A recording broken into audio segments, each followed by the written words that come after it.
말씀의 제목은 힘써야 들어가는 좁은 문입니다. 지금도 값싼 은혜가 이 교회 강단을 혼란하게 하고 있습니다. 교회만 나오면 구원은 따놓은 당상이다. 안일함을 갖게 하는 영적 비만을 부추깁니다. 세상은 넓은 길로 가라고 유혹하고 교회에서 들리는 소리는 주님과 먹고 마시는 친분만 있으면 천국에 들어갈 수 있습니다 라고 가르칩니다. 그러나 천국의 주인이신 예수 그리스도께서는 우리에게 어떻게 말씀합니까? 좁은 문으로 들어가기를, 즉 구원의 문으로 들어가기를 힘쓰시기를 바랍니다. 아까 그 식당에서 우리 할머니랑 같이 올라올 때도 힘써야 올라오거든요. 으쌰. 모든 게 힘쓰지 아니하면은 안 됩니다. 힘써야 됩니다. 작은 일이든지 큰 일이든지 힘써야 그 결과를 볼 수 있습니다. 나의 구원은 안전한가? 좁은 문으로 들어가기를 힘쓰라는 의미에 대해서 말씀을 드리겠습니다. 첫째는 좁은 문으로 통과하려고 힘쓰는 자들에게 구원은 보장된다는 겁니다. 23절, 24절 보면은 예수님께서 예루살렘으로 가시는 길에 어떤 사람이 질문하지요. 구원받는 자가 적습니까? 이에 예수님이 대답하지요. 좁은 문으로 들어가기를 힘쓰라. 들어가기를 구하여도 못하는 자가 많다. 왜 이 사람은 주여 구원을 받은 자가 적느냐고 묻습니다. 그러니까 예수를 믿는 그 자체가 좀 어렵다라고 생각할 수 있는 거죠. 그러니까 이 사람의 관심은 얼마나 많은 사람이 구원을 받을 수 있을까? 어떤 숫자와 양에 대해서 지금 관심을 갖고 있는 겁니다. 그러나 예수님께서는 뭐라고 말씀합니까? 사람의 적고 많음, 구원받는 자가 많고 적음의 문제가 아니라 지금 네가 구원받는 자의 삶을 살고 있느냐. 그러니까 너 자신에 대해서 한번 생각해 봐라. 이런 뜻에서 사람들에게 좁은 문으로 들어가기를 힘쓰라. 그러니까 힘쓰지 아니하면 못 들어오는 자도 있다라는 사실을 말씀합니다. 마태복음 7장 13절 14절 같은 내용이죠. 좁은 문으로 들어가라. 멸망으로 인도하는 문은 크고 그 길은 넓어 그리로 들어가는 자는 많고 생명으로 인도하는 문은 좁고 길이 협착하여 찾는 자가 적다. 그러니까 예수님께서 좁은 문으로 자신이 들어가셨고 또 우리에게 참된 구원을 이루신 줄을 믿으시기를 바랍니다. 그래서 예수님은 생명을 얻으려면은 자신이 제공하는 생명이죠. 그 생명은 어디 있다라는 거예요? 좁은 문 안에 있다라는 뜻입니다. 이 좁다라는 말은 이제 폭이 좁고 얇고 가난한 그런 의미를 가지고 있는데, 그러니까 금방이라도 뭔가 이렇게 부실하고 뭔가 손해보고 내가 실패하게 보이는 그런 이제 문처럼 보인다 이 말이죠. 그러나 그 길로 들어가야, 그 문으로 들어가야 예수님이 마련해 놓으신 그런 구원의 생명의 복을 누리게 되는 것입니다. 좁은 문으로 들어가기를 힘쓰라. 이 힘쓰라는 이 말은 이제 고대 올림픽 경기에서 운동선수가 승리를 하기 위하여 고군분투하는, 열심을 내는, 그래서 고통스러운 과정도 겪는 그런 모든 과정을 다 포함하고 있습니다. 그러니까 단순하게 이제 공부하고 운동하고 이런 노력이 아니라 죽기 살기로 싸우는 경기자의 치열한 그러한 태도를 말해주고 있습니다. 예수님께서 우리에게 주시는 이 구원이 그렇다는 거예요. 우리가 믿음으로 우리가 구원을 받았다라고 하지만은 바울은 두렵고 떨림으로 너의 구원을 이루라.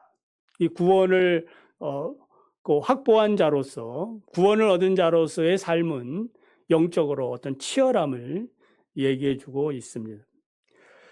그래서 예수님이 이 구원의 문을 좁은 문으로 표현한 것은 뭐 이런 뜻도 있는 거죠. 우리가 인간이 가지고 있는 이 죄의 짐, 또 자아라는 이 짐을 그대로 이렇게 짊어지고서는 어떻게 된다는 거예요? 그 좁은 문을 통과할 수 없다라는 거. 이것이 너무 크니까 좁은 문을 통과할 수가 없습니다. 그러니까 통과하려면 어떻게 해야 돼요? 이 짐을 내려놓아야 됩니다. 수고하고 무거운 짐진 자들아 그 짐을 내려놓으라 이렇게 말씀하는 거 아니겠습니까?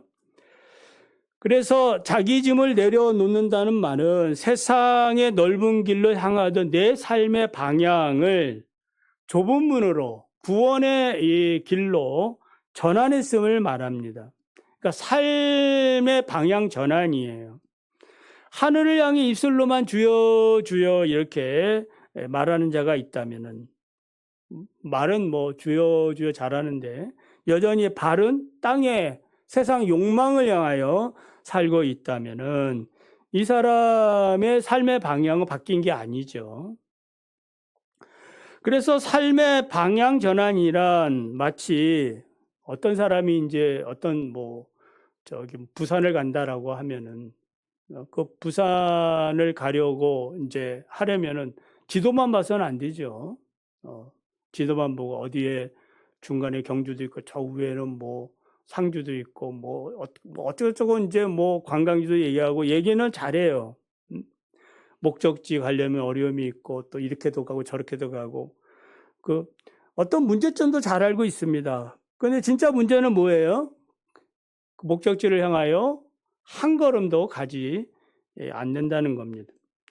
그래서 좁은 문으로 들어가기를 힘쓴다는 것은 지도만 보고 말만 하는 것이 아니라 실제로 그 길을 향하여 한 걸음 두 걸음을 뛰고 가는 걸 얘기해요.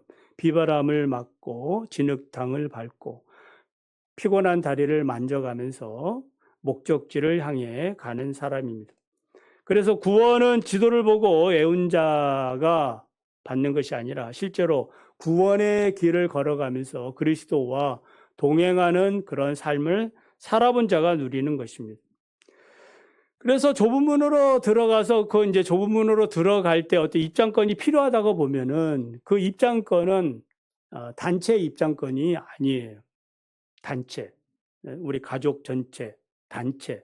교회, 충신교회라는 전체 이 단체. 어떤 입장권이에요? 자기 이름이 적혀 있는 각자의 입장권이 필요합니다.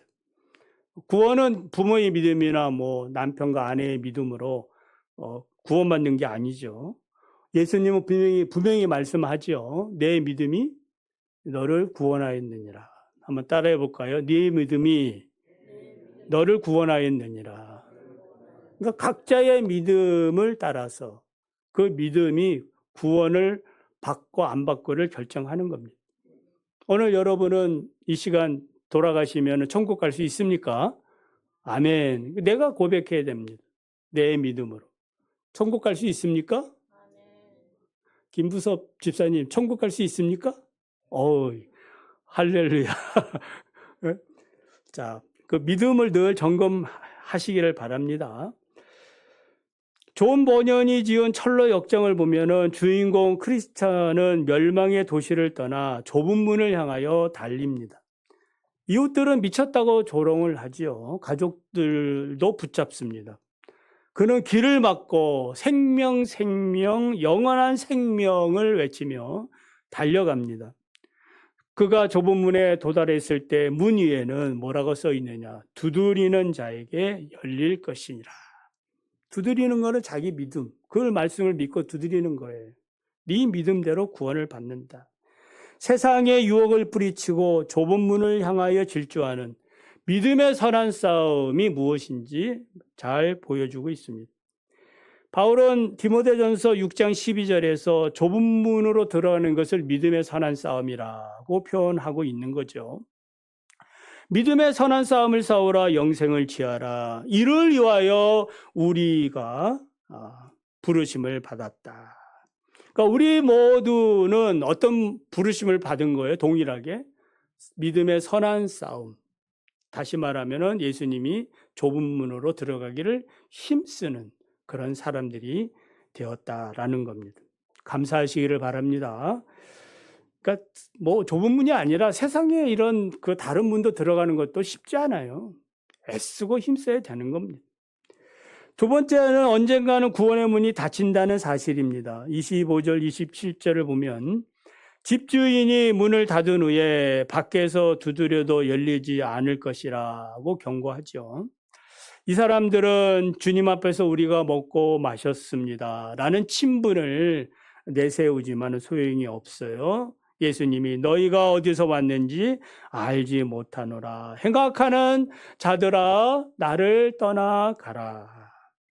여기 이제 문을 닫은 후에 구원의 그런 기회가 이제 어떤 한정되어 있다라는 뜻이죠. 죄인을 구원하기 위해 주시는 하나님의 인내가 끝이 있다라는 말이에요.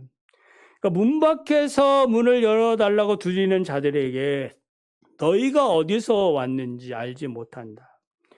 그러니까 이 사람들은 뭐라고 얘기하는 거예요? 우리가 주 앞에서 먹고 마셨고 주님께서는 자신들을 길거리에서 가르쳤다라고 말하고 있습니다.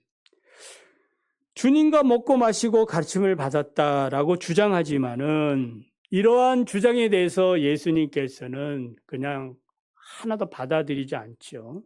그것들은 너희들은 종교적인 그러한 친분에 불과하다. 나와 영적인 그러한 교제는 아니었다. 오늘 주님과의 교제가 영적인 교제가 되기를 바랍니다.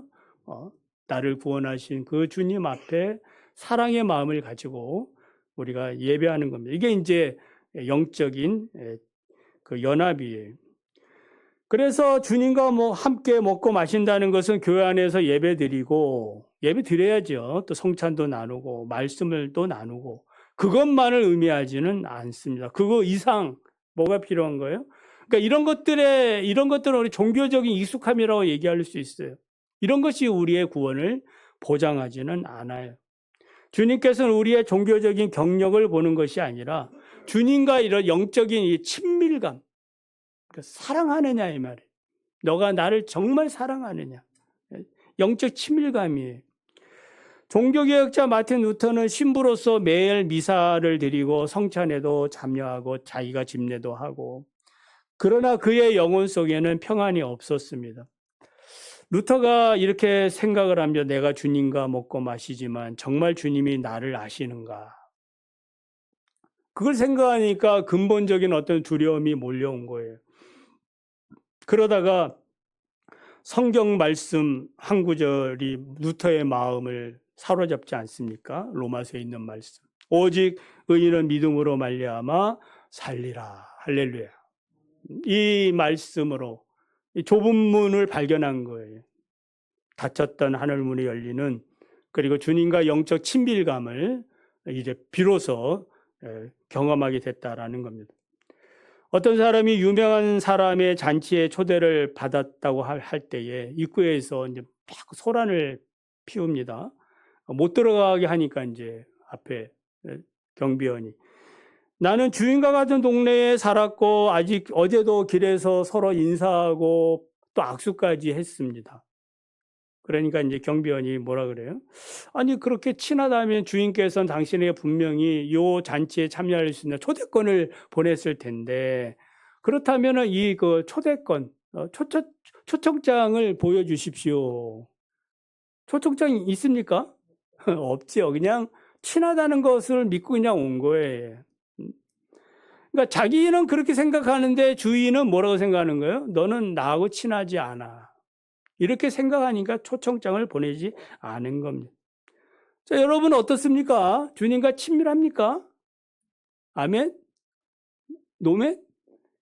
아멘. 아멘 하시기 바랍니다. 그리고 친밀해지셔야 됩니다. 영적인 이런 연합이 친밀해지는 거예요.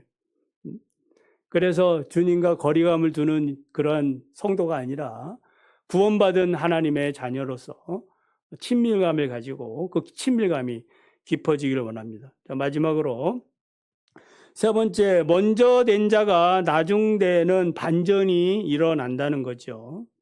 28절에 30절을 보면은 주님 앞에 쫓겨난 자들은 그곳에서 슬피 울며 이를 갈게 되는데, 그보다 더 충격적인 그러한 장면이 나오지요. 그 충격적인 장면은 뭐예요? 자신들이 이방인이라고 생각해서 천국의 땔감으로 여겨졌던 그 이방인들이 동서남북으로부터 다 와가지고 하나님 나라에 참여한다는 그러한 모습을 보는 거죠.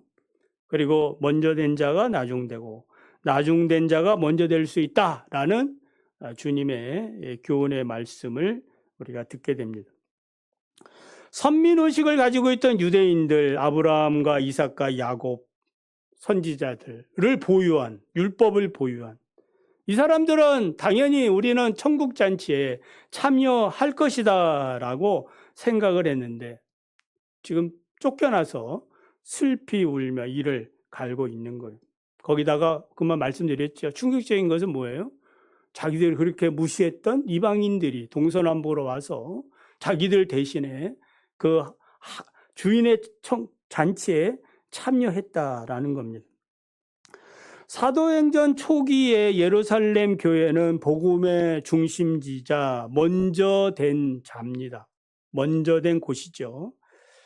그래서 이 유대주의의 틀에 갇혀가지고 분명히 우리 주님께서는 너희가 성령을 받으면 예루살렘과 유대와 그 다음에 사마리아 땅끝에 이르러 증인이 되라 그랬는데 그냥 그 예루살렘을 중심으로 해가지고 그렇게 똘똘 뭉쳐 있었던 겁니다. 이때 우리 하나님이 이제 핍박을 내려 그때 이제 사울이 등장하는 거 아니겠습니까?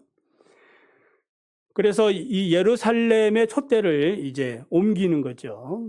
이방인으로, 이방 지역으로 옮기는 거. 그 대표적인 교회가 안디옥 교회입니다. 그 안디옥 교회가 이제 세계 선교의 중심이 되어서 하나님의 놀라운 구원 역사를 감당하게 되었다라는 겁니다. 그러니까 교회 공동체가 깨어있지 아니하면 언제든지 그런 주님이 주신 사명을 빼앗길 수 있다라는 사실을 우리가 배우게 됩니다. 먼저 된 자들의 누리던 영적 기득권은 당연한 권리가 아니라 하나님의 은혜의 선물인 줄 믿습니다. 제가 목사가 되고 여러분이 장로가 되고 또 권사가 되고 집사가 되고 하나님 교회의 일꾼이 된 것은 하나님의 선물인 줄 믿습니다. 그러니까 하나님의 은혜를 당연함으로 여기는 순간 하나님은 그 촛대를 옮기신다는 거죠. 그래서 29절에 동서남북으로부터 와서라는 표현은 이 기득권 밖에 있었던 사람들이 하나님의 주권적 은혜에 반응해가지고 하나님 잔치의 주인공이 되었다라는 그런 말씀입니다.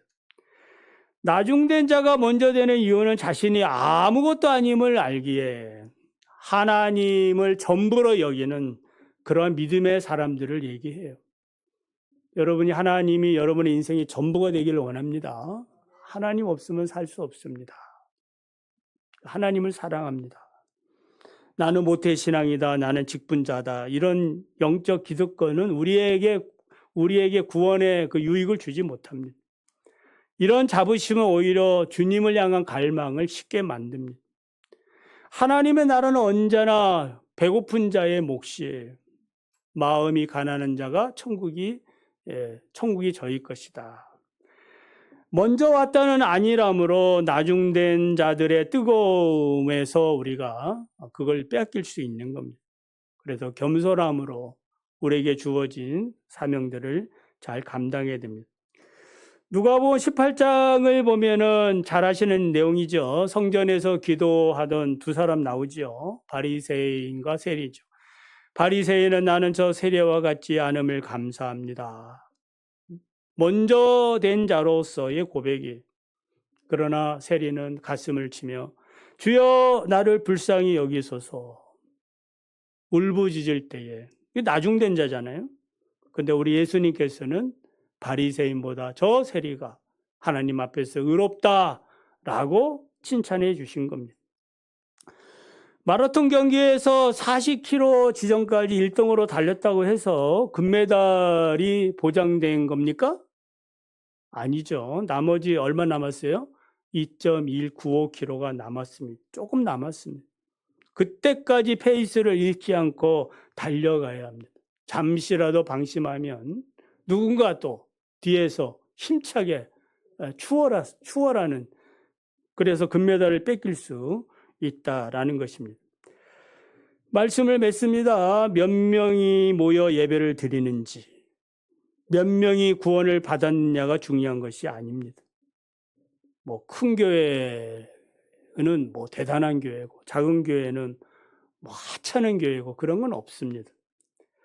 주님이 말씀하는 건 뭐예요? 지금 너희가 있는 그곳에서 좁은 문으로 들어가기를 힘쓰느냐, 그걸 주님이 보시는 겁니다. 종교적인 경력이 우리를 구원하지는 않습니다. 밖에서 문을 두드리는 자들은 주님과 익숙한 자들이에요. 익숙한 자가 아니라 친밀한 자들이 되길 바랍니다. 친밀한 자들. 주여 주여 하는 자마다 다 천국에 들어가는 것이 아니라고 했잖아요.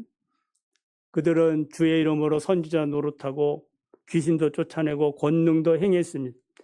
주님은 이런 자들에다 불법을 행하는 자들아. 본문에서는 행악자다라고 말씀하고 있습니다. 행악자는 어떤 자예요? 자기 마음대로 하나님을 섬기는 자를 얘기해요. 성경대로, 말씀대로 신앙생활해야 되는데 자기 마음대로, 자기 감정대로, 자기 생각대로, 그거는 성경적인 것이 아니에요. 행악자다 이 말이에요. 주님이 그래 네 마음대로 살았으니 나도 너 모른다. 그럴 수 있다라는 거죠. 나중될 수가 있는 것입니다. 그러므로 한 가지 더 말씀을 드리면, 이런 행악자가 되지 않기 위해서 내 속에 남아있는 탐욕, 자기의라는 군사를 빼기를 바랍니다. 영적 비만의 상태로는 절대로 좁은 문을 통과할 수 없습니다. 영적 다이어트 필요합니다. 오늘도 주님 앞에 힘쓰는 저와 여러분 되시기 바랍니다.